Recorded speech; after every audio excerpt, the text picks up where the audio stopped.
Viewers, in what could be a turning point in the Gaza war, a drone attack unfolded near Israeli Prime Minister Benjamin Netanyahu's home in Israel. According to the Israeli Air Force, over 3 unmanned aircrafts had crossed into the country, reportedly from Lebanon. 2 of these aircraft, they claim, have been intercepted, but the third aircraft had reportedly hit a building there. Following the incident, alerts were issued across the city. The IDF says that no casualties have been reported in the attack so far. Meanwhile, the Israeli Prime Minister's spokesperson has also issued a statement saying that the target of the attack was indeed Netanyahu's home. It is also added that neither Netanyahu nor his wife were present at the home then. In fact, remembering this attack is striking because it comes 2 days after Israel, remember, had eliminated the Hamas chief, and it's coming in the backdrop of the same, and that's something which obviously we have been telling you about. This drone attack unfolded near Israeli Prime Minister Benjamin Netanyahu's home in Israel, and the Israeli Air Force has already issued a statement on the same. IDF has also clarified that there have been no casualties whatsoever. And this attack is coming in the backdrop, of course, of the elimination of the Hamas chief.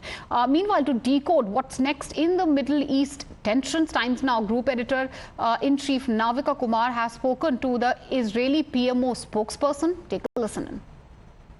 Joining me on the news hour tonight is the Israel government spokesperson, Mr. David Mencer.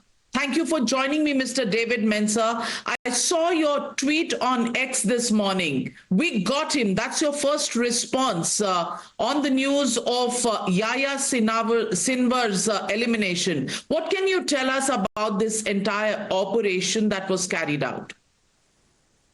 Well, I can tell you that Israeli forces have successfully eliminated Yahya Sinwar.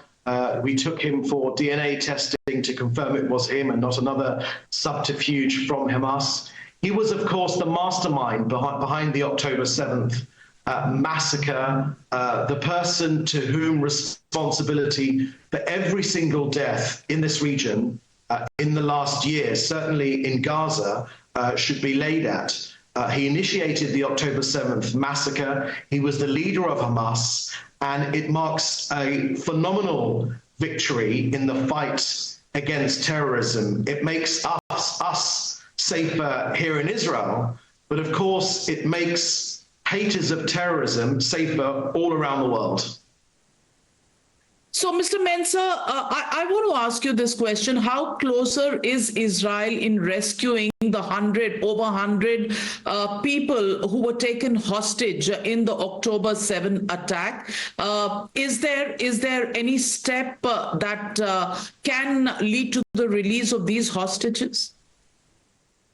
So you're right, the mission isn't over yet. While this is, of course, a hugely significant achievement, the mission is ongoing. We've got a continued commitment to bring back all of our hostages from Hamas captivity, while at the same time dismantling Hamas rule in Gaza. There are 101 of our people being held by Hamas. 36 of them are unfortunately no longer alive, been killed by Hamas, some of them taken as dead bodies by UNRWA, UN personnel on the 7th of October. But that means that many are still alive, and it's an open wound in society.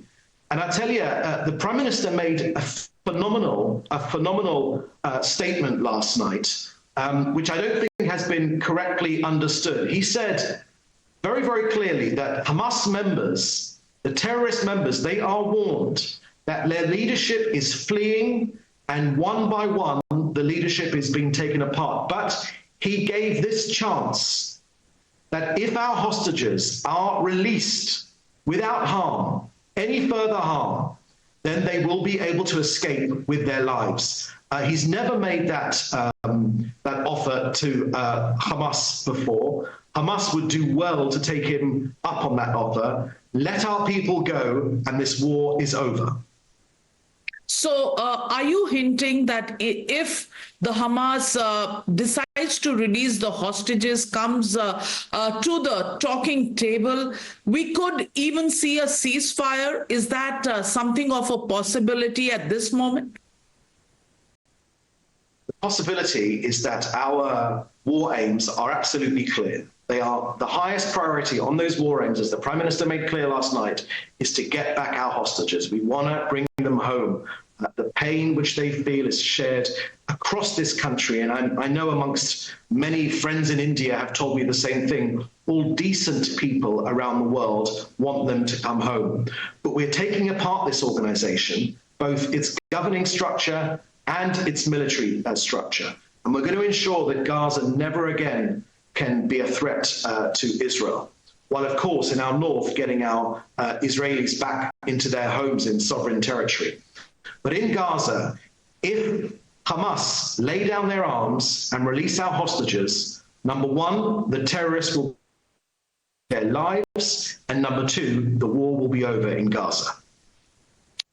Well said. I want to ask you the question. The world is watching the drone shot video released by the IDF of Yahya Sinwar's last moments. What would you say to those who feel that this has practically eulogized him, because Sinwar is somebody who never backed down and was martyred as a true resistance fighter? What would be your message to them? Firstly, I feel that's a slightly sick analogy to make.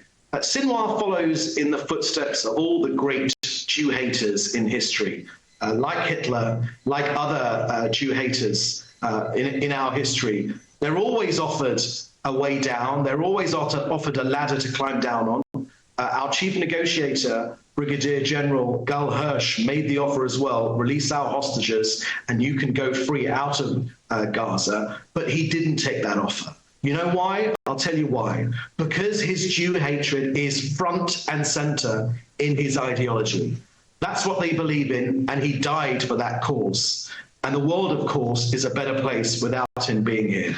Gazans are safer. They're one step closer to the end of Hamas. The Prime Minister called this the beginning of the end for Hamas. And of course, Israel is safer, having defeated, having delivered justice to this filthy murderer.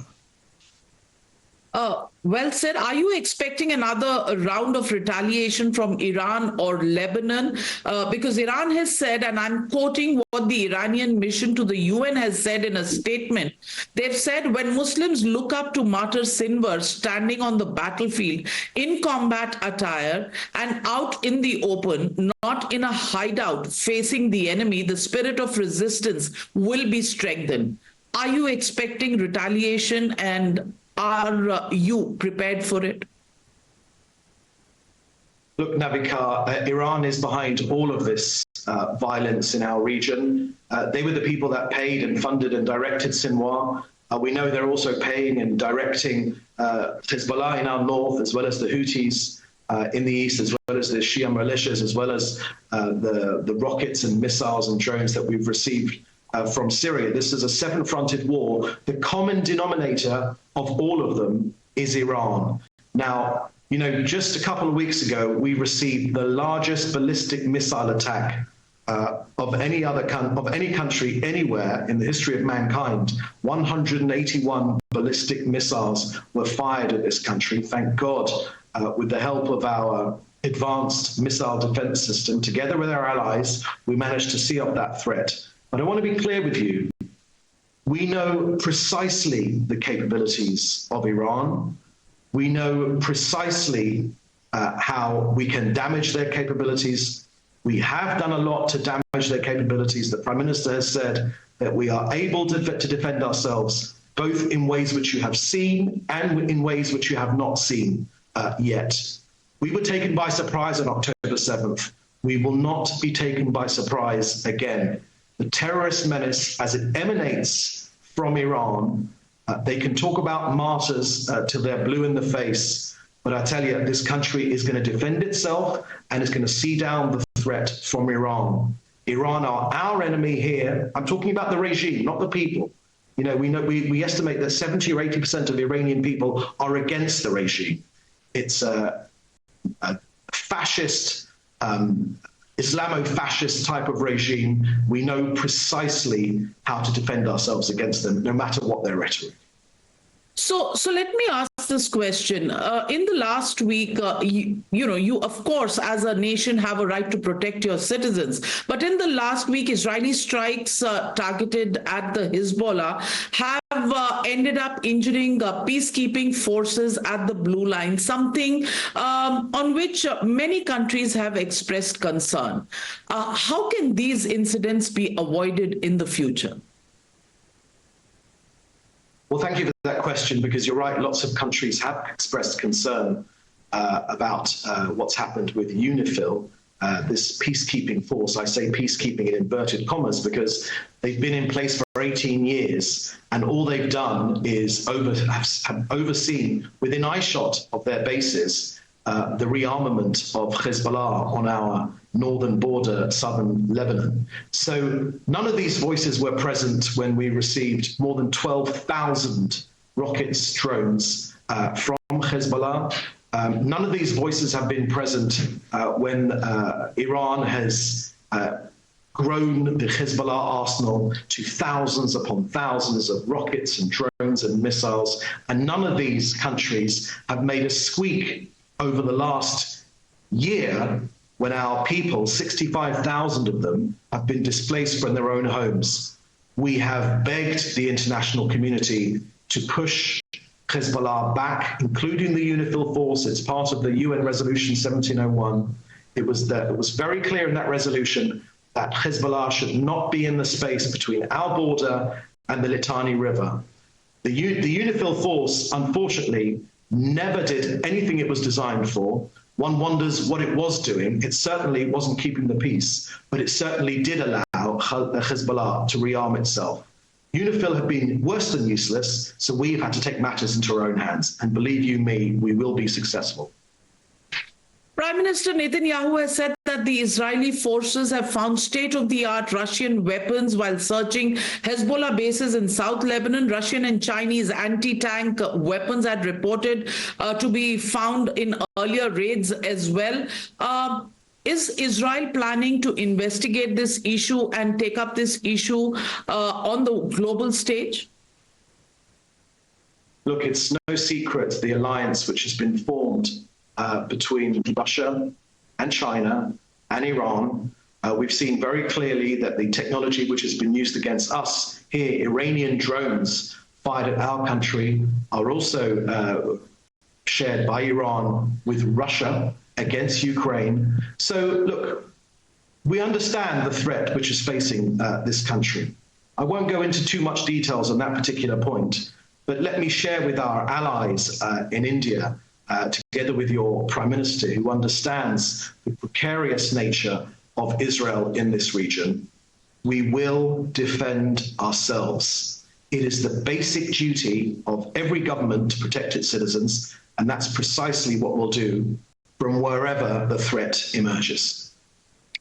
Mr. Mencer, U.S. intelligence, did it have a role to play, and how much of a role did it play in the attacks which eliminated Yahya Sinwar?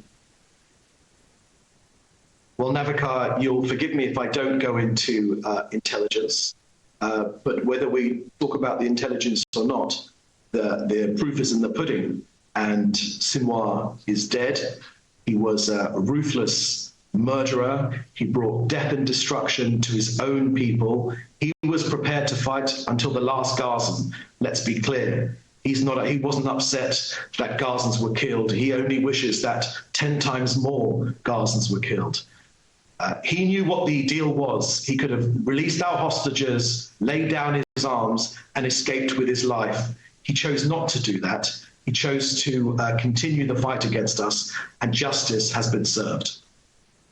In the end, are we looking at peace returning in the region anytime soon? What next from your country, from Israel? The Prime Minister made quite clear last night that this is a bright day for the Middle East. And in his speech at the UN General Assembly, he spoke with a spirit of optimism because defeating this terrorism here in our region, pushing back Iran, our message to the Lebanese people that our battle is not with the Lebanese, it is with Hezbollah. You know, us pushing back on Hamas, on Hezbollah, on the Houthis, on Iran, these are positive things for freedom. And we could be really at the start of a new era if we are allowed to fulfill our mission to be a light unto the nations. And when I say that, I mean standing up for democracy and freedom in this very dangerous neighborhood. It'll be better for all the people, freedom-loving people in the region, including India as well, if the mullahs of Tehran are put back in their box and the Iranian people are given the freedom which they deserve. Yeah, I just want to tell you one more thing. You know, the Prime Minister made a very special message to the Iranian people, not to the regime, but to the Iranian people. He said that the time was ripe to stand up for yourselves and not allow this Iranian regime to continue to dictate their lives. That video that he sent to them was watched over 30 million times. So I would say, as the Prime Minister said last night, the future is bright for this region if we're able to continue our success in pushing back the forces of darkness. Well, on that note, thank you very much, Mr. David Mencer, for joining me on the News Hour. And from India, we send prayers out and strength to you and your forces to rescue the 100 hostages who have spent over a year being taken away by the forces there in Hamas. We hope and pray for their safe return, and we hope peace prevails sooner than later. Thank you very much. On that point, I would just say that there's an expression here in Israel that you don't remember the things which your enemies say, you remember the silence of your friends. India has not been silent. You just now have not been silent. You're standing up for justice. And I'll tell you, we here in Israel, we appreciate that. Thank you to India. Thank you very much for joining me.